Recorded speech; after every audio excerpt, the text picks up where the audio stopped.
A century ago, founders Myrtle and Charles Fillmore laid the foundation for a movement that now spans the globe.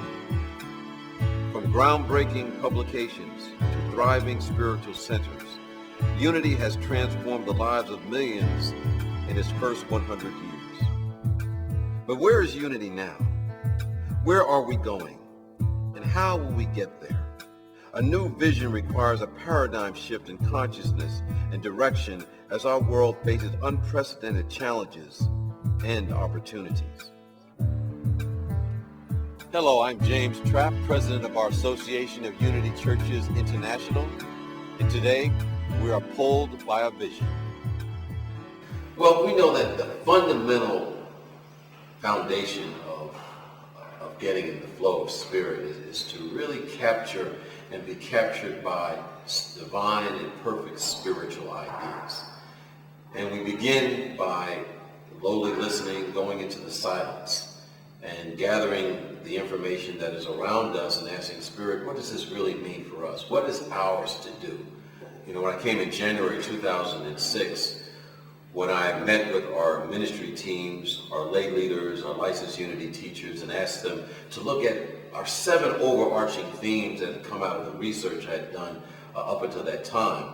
And as a consequence of that, they selected 3 key priorities that we should focus on to help move our association from where it is to where I believe Spirit is leading us to be. Our top 3 priorities are: grow unity and create a worldwide presence, enhance leadership and organization development throughout our movement, and positively impact the human condition. What I see our association, when I speak of our association, I'm thinking about all of our members that are part of churches, our ministers, our licensed teachers, all the congregants. So 10 years from now, I see whenever someone mentions unity, we no longer have to explain what that is, because the world will know. I believe it is indeed time for unity. With all the transformations that are taking place in our world, the challenges that we are facing, the world is really calling for our message. And as a consequence, our message is getting out in a much larger context than it has in the past. For example, one of our Unity ministers, Reverend Will Bowen, was on the Oprah Winfrey show and promoting his complaint-free world and the bracelets that he had come up with. As a consequence of the very significant popularity of The Secret, which is a beginning point of understanding these spiritual principles, we've had an opportunity for many Unity ministers to respond to what these teachings are about in the local media. And most recently, or not too long ago, I had an opportunity to speak with one of the editors of USA Today to give our perspective on these principles and letting them know that The Secret has been around for a while. And what The Secret really is that Unity has been teaching these principles in a significant way for a significant period of time. So those kinds of things are just glimpses, I believe, of what is to come. That, you know, the world is ready for what Unity has to offer, and what we're doing is getting ourselves ready to provide that message to the world. To achieve our destiny, we must be willing to change. We'll need to restructure our association staff to match the revised core strategies and major functions.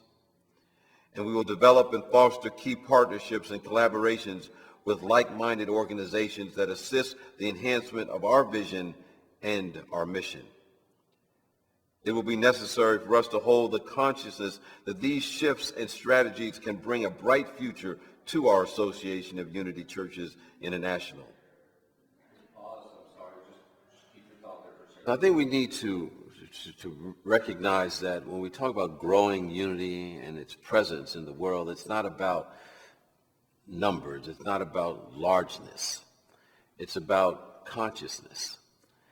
And in order for us to really bring forth this new heaven and new earth and make a real difference in our world, it's important to begin to attract more and more individuals together in that collective evolving consciousness so that we can indeed have, you know, a world that works for everyone.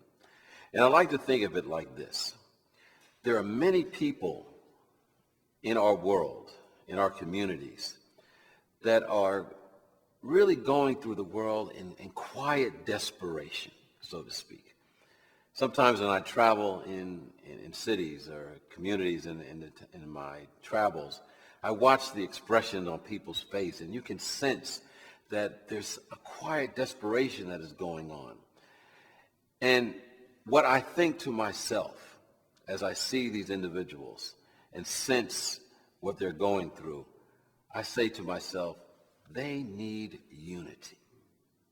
They really are searching for something that will help them transform their lives and help them realize that heaven is on earth right here and right now. And so the real purpose of us to grow and develop and unfold our movement is to reach as many people and to bring these teachings to them so that they can experience heaven on earth right now. They can experience that they are loved by God right now. That they can experience that God is love right now. And what a big difference it will make as we have more and more people who see themselves as expressions of love, expressions of God, created to be wonderful and magnificent. Because we will have more and more people who have a self-concept of being wonderful and magnificent. And the more people who have this self-concept, then the more people that we will begin to have an impact on, and the way that we'll have our world change is that people will see themselves and everything else as after the image and likeness of God, and we will have a transformation on this planet like never before. So the reason that we look for growing and expanding our movement is to just expand the consciousness of truth in individuals that are part of our planet and our family on earth. Unity. The time is now to develop. The time is now to give. The time is now to dream and design our future. We are being pulled by a vision. And what that means is that each of us have been given a God-ordained spiritual idea that is to be expressed as our life and as our collective organization. It's time for unity, and I invite you to be part of this unfolding vision.